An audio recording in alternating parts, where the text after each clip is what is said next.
pertemuan saat ini kita akan membahas mengenai teks dan font pada CSS. Pada CSS dapat dilakukan perubahan atau manipulasi pada properti teks sesuai dengan yang kita inginkan. Nah, untuk mengubah hal tersebut terdapat beberapa properti yang harus kita ketahui, yaitu diantaranya ada color, line, decoration, indent, justify, outline, transform, overflow, effect, shadow, and wordmark. Nah, untuk saat ini kita akan membahas mengenai properti untuk color. Jadi teksnya itu akan berwarna. Kita akan coba manipulasi warna teks, di mana terdapat 3 cara penulisan value untuk color. Nah, yang pertama adalah hex value, yaitu diawali tanda hash dan kemudian ada 6 digit ya, di mana digit itu antara 0 sampai 9 dan juga A sampai F gitu. Jadi ini nama dari hex value. Kemudian ada RGB dan juga HSL. Nah, RGB ini red, green, blue, sedangkan HSL itu hue, saturation, light ya. Nah, kalau untuk RGB itu angkanya dimulai dari 0 sampai 255 itu maksimum. Sedangkan kalau HSL ini diawali dari angka 0 untuk yang section pertama 0 sampai 345, sedangkan untuk saturation dengan lightness-nya itu dalam skala persen 0 sampai 100%. Oke, ini sebagai contoh. Ya. Nah, untuk memudahkan dalam mengambil gambar bisa menggunakan color picker pada Wet3 School. Jadi nanti silahkan coba buka Wet3 School. Nah, di sini cari color picker.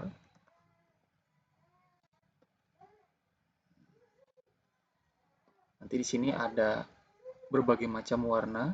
Kita bisa mengetahui ketika kita klik, misalnya ini gitu. Kita bisa mengetahui ini hex value-nya apa. Nah, termasuk apakah ketika kita menggunakan HSL gitu ya. Nah, ini sudah dikasih keterangan sehingga yang ini nanti kita tinggal kopikan saja, taruh di sini. Misalnya seperti ini, gitu ya. Atau misalnya kita menggunakan RGB atau kita menggunakan yang tadi hex value gitu ya. Atau menggunakan namanya, gitu ya. Namanya ini berarti green. Gitu. Sini nggak ada keterangannya ya.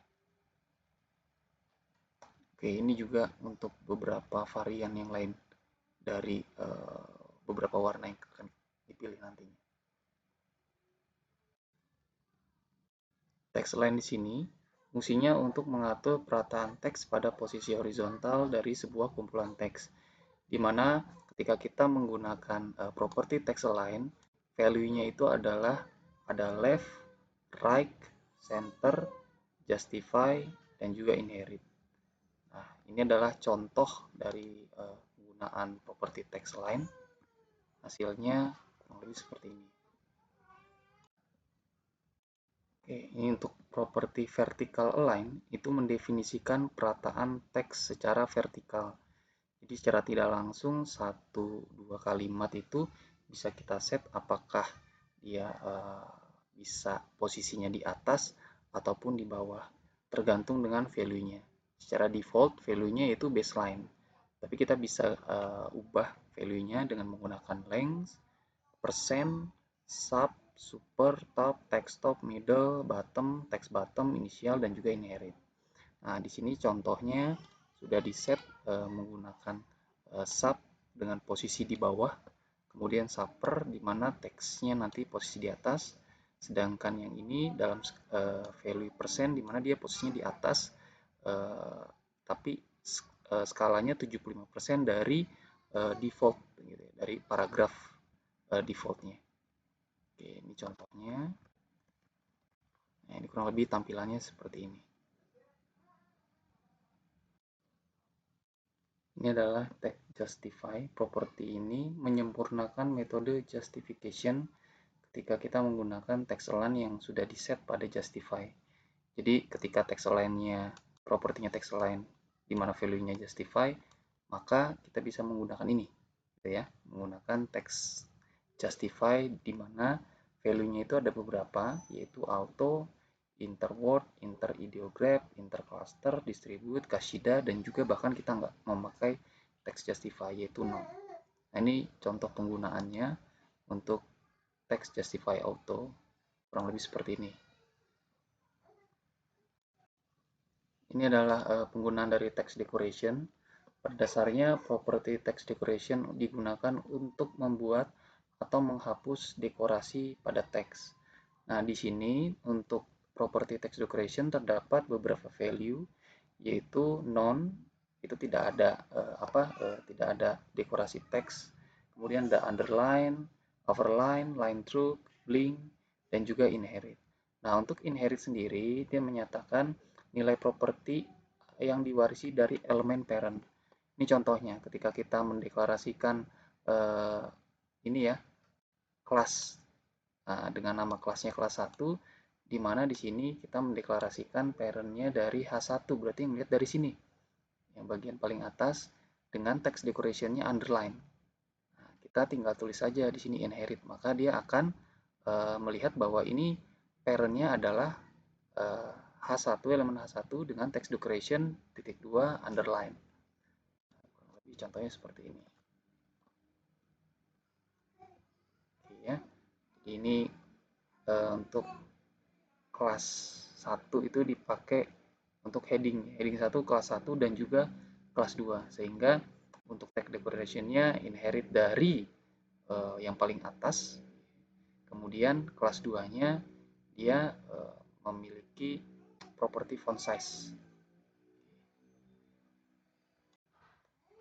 Untuk tag indent, ini mendefinisikan indentasi atau jarak ya, gitu ya. Jadi atau disebut juga tulisan yang menjorok pada baris pertama dalam sebuah blok kalimat ataupun paragraf. Nah, di sini terdapat 3 value yaitu length, terus persen, dan juga inherit. Nah, untuk length sendiri itu mendefinisikan indentasi dalam satuan bisa pixel, poin, sentimeter, ataupun juga inci dan lain sebagainya. Nah, ini contohnya dalam satuan pixel, sentimeter, dan juga inci. Nah, ini kurang lebih tampilannya seperti ini. Di mana dari setiap satuan ini itu akan mempengaruhi jarak gitu ya. Tergantung dari keinginan kita untuk melakukan editing jaraknya. Oke, ini adalah contoh untuk penggunaan text outline. Jadi pada dasarnya text outline ini menspesifikasikan baik itu ketebalan, radius maupun warna pada garis sebuah teks. Namun kebanyakan browser itu tidak mendukung properti ini, termasuk browsernya saya saat ini. Nah, untuk value-nya sendiri itu ada 3, yaitu thickness gitu ya, dalam satuan pixel ataupun yang lainnya, kemudian blur gitu, dan juga color. Kalau di running sebenarnya tidak terlihat, namun idealnya teksnya itu akan kelihatan lebih tebal dan garisnya apakah mungkin ngeblur atau tidak gitu ya, serta ada warnanya, harusnya seperti itu. Oke, berikutnya adalah ini properti untuk text transform. Ini digunakan untuk menentukan sebuah teks apakah huruf besar atau huruf kecil dalam sebuah kumpulan kalimat teks. Nah, ini ketika kita menggunakan text transform, ada beberapa value. Ya, kalau kita tidak menggunakan berarti sama saja kita menggunakan value non gitu ya. Kemudian ada capitalize, jadi karakter pertama di tiap kata menjadi huruf besar, uppercase gitu ya, mengubah semua karakter menjadi huruf besar, ataupun lowercase, karakternya menjadi huruf kecil, serta inherit, di mana melihat dari parent sebelumnya. Nah, ini adalah contoh penggunaannya. Ketika kita running, kurang lebih tampilannya seperti ini, bergantung pada value-nya, apakah capitalize, uppercase, lowercase, dan sebagainya. Dan ini juga bisa ditambahkan ketika kita mendeklarasikan ini sebagai kelas gitu ya, dimana kelas ini bisa kita tambahkan kelas-kelas lainnya gitu ya, dalam tag di dalam body. Oke, ini adalah contoh fokus pada properti text overflow. Jadi saya mengemas sebuah box tertentu di mana diisi oleh sebuah baris-baris kalimat. Nah, dalam box tersebut, border tersebut memotong kalimat, runutan kalimat, dan kalimatnya itu belum tuntas. Sehingga ketika belum tuntas, maka kita bisa saja memotong kalimat tersebut ada di bagian mana, gitu ya, dengan menggunakan properti text overflow. Nah, pada dasarnya terdapat 3 value, yaitu clip, ellipsis, dan juga string. Nah, untuk clip dengan ellipsis pada dasarnya itu membuat teks terpotong, gitu ya. Tapi kalau clip tanpa titik-titik, sedangkan ellipsis menggunakan titik-titik. Sedangkan string itu kita bisa membuat atau menentukan string yang diberikan untuk mewakili teks yang terpotong. Nah, ini contohnya. Oke. Ini menggunakan ellipsis, sedangkan yang ini menggunakan ini menggunakan clip dan ini menggunakan ellipsis, di mana di sini ada titik-titik ya. Nah, sedangkan untuk yang string ini harusnya ketika saya mendeklarasikan next, di sini ada next, tapi ini tidak terbaca di sini. Ya, kurang lebih seperti ini. Oke, berikutnya kita akan membahas mengenai text effects. Pada text effects ini terdapat dua properti, yaitu text shadow dan word wrap.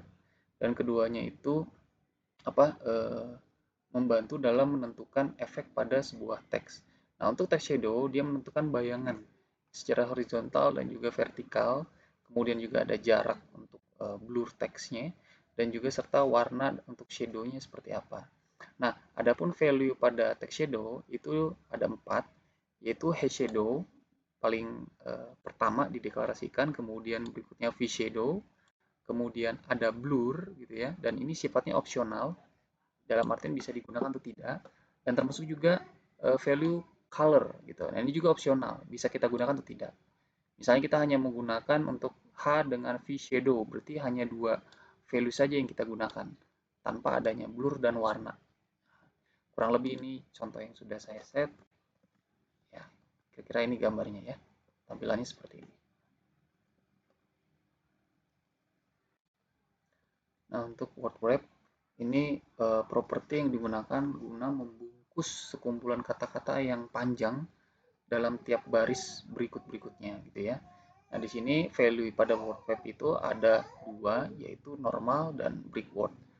Jadi ini yang normalnya gitu ya, dan juga break word. Nah, ini tambahan saja. Nah, ini kurang lebih contohnya seperti ini.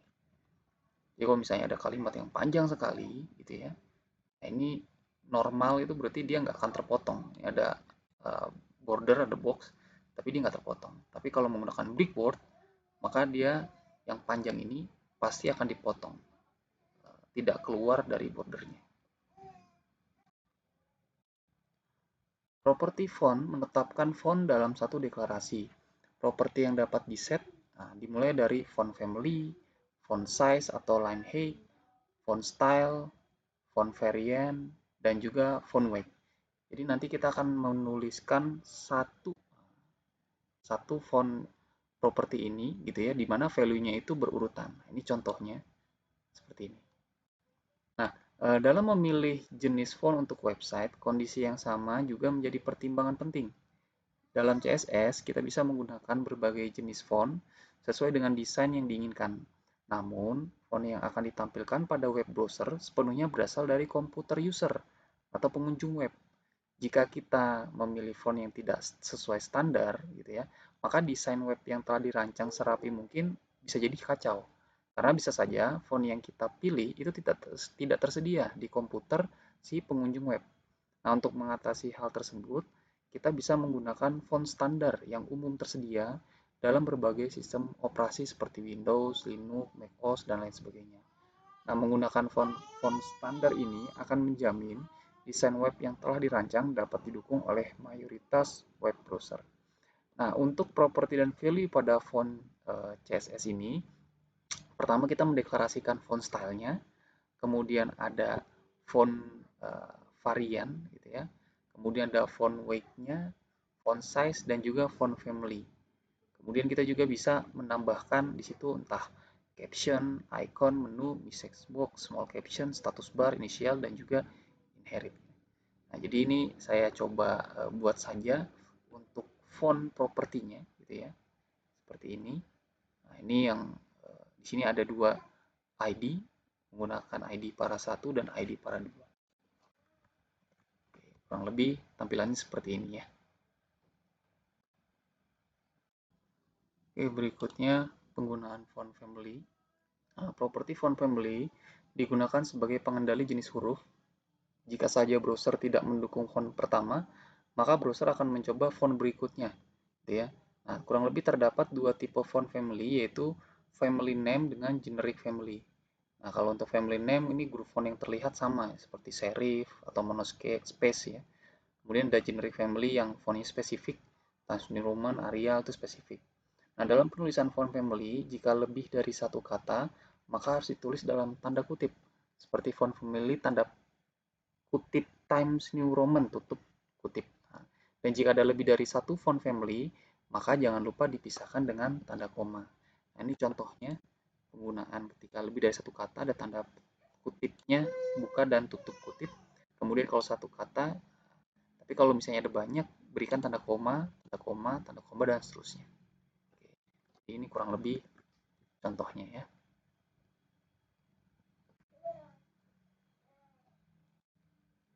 Oke, berikutnya kita akan membahas mengenai ukuran pada font, di mana ukuran pada font propertinya font size. Ini value-nya itu ada banyak gitu ya. Dari mulai yang paling kecil, XX small, sampai yang paling besar, XX large, dan juga larger misalnya. Dan kemudian juga kita bisa set menggunakan value length, di situ bisa menggunakan satuan inci, pixel, sentimeter, dan lain sebagainya. Atau juga menggunakan skala persentase, persen ya. Nah, ini contoh yang sudah saya kemas dari yang paling kecil, XX small, sampai larger, dan juga ada persentase. Kurang lebih tampilannya seperti ini. Oke, berikutnya adalah font style. Jadi font style ini digunakan untuk menentukan style huruf miring. Pada dasarnya seperti itu. Di mana value-nya itu ada normal, italic, oblique, dan juga inherit. Nah, ini adalah contohnya. Nah, kurang lebih tampilannya seperti ini. Oke, ini adalah font variant, di mana font variant ini mengubah huruf lowercase dan juga uppercase dalam satu teks gitu ya. Nah, value-nya ada 3 untuk normal dan juga small caps gitu ya, dan juga inherit. Nah, ini contohnya tampilannya kurang lebih seperti ini. Sehingga kalau small caps itu hurufnya semuanya kapital, tapi yang pertama itu hurufnya lebih besar dibandingkan kata yang berikutnya gitu ya. Sorry, huruf berikutnya dalam satu kata. Nah, kalau misalnya yang normal, P-nya huruf besar, kapital, sedangkan A, R, dan seterusnya itu bukan kapital ya. Kurang lebih tampilannya seperti ini. Oke, ini pada dasarnya adalah contoh dari font weight, di mana font weight itu mengatur tebal atau tipisnya suatu karakter dalam teks yang akan ditampilkan. Nah, untuk value-nya sendiri ada normal, itu posisi default, kemudian ada bold yang karakternya tebal, border lebih tebal, lighter lebih tipis, kemudian juga mendefinisikan karakter yang tipis dari mulai 100 sampai yang paling tebal itu 900 gitu ya. Nah, ini contoh stylenya. Kita coba running, kurang lebih seperti ini. Memang seakan tidak terlihat ya tebal tipisnya, namun kalau kita melihat stylenya itu akan terlihat kalau penggunaan dari value-nya apakah tebal ataupun tipis. Oke, ini adalah font face rule. Pada dasarnya font face rule ini tidak bergantung pada font yang ada pada website secara default. Jadi sederhananya kita bisa menentukan jenis font berdasarkan keinginan kita sendiri gitu ya. Misalnya kita membuat font namanya bubblegum.ttf gitu ya. Nah, kita harus mengemas nama fontnya gitu ya, jenis nama family fontnya. Nah, kita sebutkan di sini font family (2 Gothic. Secara nggak langsung ini adalah deklarasi nama font kita gitu ya. Sumbernya ini. bubblegum.ttf. Nah, kemudian kita buat di sini menggunakan elemen div, di mana font family seperti yang sudah diulas pada bagian sebelumnya, nama font family ini adalah Gothic. Sehingga ketika elemen div ini dideklarasikan pada bagian body, keseluruhannya itu menjadi font Gothic, di mana sumbernya adalah bubblegum.ttf. Nah, ini ya. Jadi penulisan font face ini penting sekali untuk dideklarasikan di awal. Kurang lebih tampilannya seperti ini. Nah, tadi ada yang terlewat ya. Untuk bagian source-nya, ketika misalnya di sini dideklarasikan source.2 URL, ini posisi file HTML ini 53.fontfacerule.html, posisi bubblegum-nya sama dengan file HTML. Tapi kalau misalnya dia berbeda, contohnya di dalam folder HTML ini ada folder lagi namanya multimedia. Saya tulis saja multimedia /bubblegum.ttf. Nah, hasilnya sama akan tampil karena sudah saya copy di dalam file HTML-nya bersama dengan file HTML-nya di satu folder dengan di folder yang berbeda. Demikian juga kalau ada folder di dalam folder dan dalam folder nanti ditulis lagi nih. Misalnya font dan seterusnya, gitu ya. Jadi harus ditulis path-nya. Oke, ini adalah Lenhik properti untuk menentukan spasi tinggi baris, di mana terdapat 5 value, yaitu pertama normal, ini defaultnya, kemudian ada number, itu nomor yang dikalikan dengan ukuran font untuk mengatur spasi tinggi baris, kemudian juga ada range dengan satuan inci, pixel, poin, sentimeter, dan lain sebagainya, kemudian juga ada persentase dalam satuan persen, ya. Kemudian yang terakhir adalah inherit, yang mewarisi dari elemen parent. Nah, ini contoh yang sudah saya kemas dari mulai normal sampai persentase, gitu. Dan ini saya kemas dalam menggunakan kelas. Kurang lebih contohnya seperti ini. Ini tampilannya. Ya, jadi ada space bergantung pada value yang dituliskan gitu ya pada style. Ya, ini adalah properti untuk font stretch. Jadi properti ini digunakan untuk membuat teks lebih melebar dan menyempit. Tuh. Nah, value-nya dari mulai ultra condensed sampai ultra expanded, dari yang mulai paling sempit sampai yang paling lebar. Namun sayangnya sebagian besar browser itu tidak mendukung gitu ya untuk font stretch. Termasuk saat ini penggunaan browser saya pun tidak mendukung walaupun sudah saya update ya. Nah, kurang lebih ini contohnya. Nah, harusnya untuk normal, condensed, dan expanded ini melebar dan menyempit ya, tapi ini tidak bisa ditampilkan gitu ya. Dan kemudian ada alternatifnya memang ketika kita mendeklarasikan stylenya dengan menggunakan display, background, margin, width, transform, dan sebagainya. Nanti kurang lebih tampilannya seperti ini. Kalau ingin memperlebar atau mempersempit sebuah teks. Oke, demikian pertemuan untuk saat ini. Terima kasih.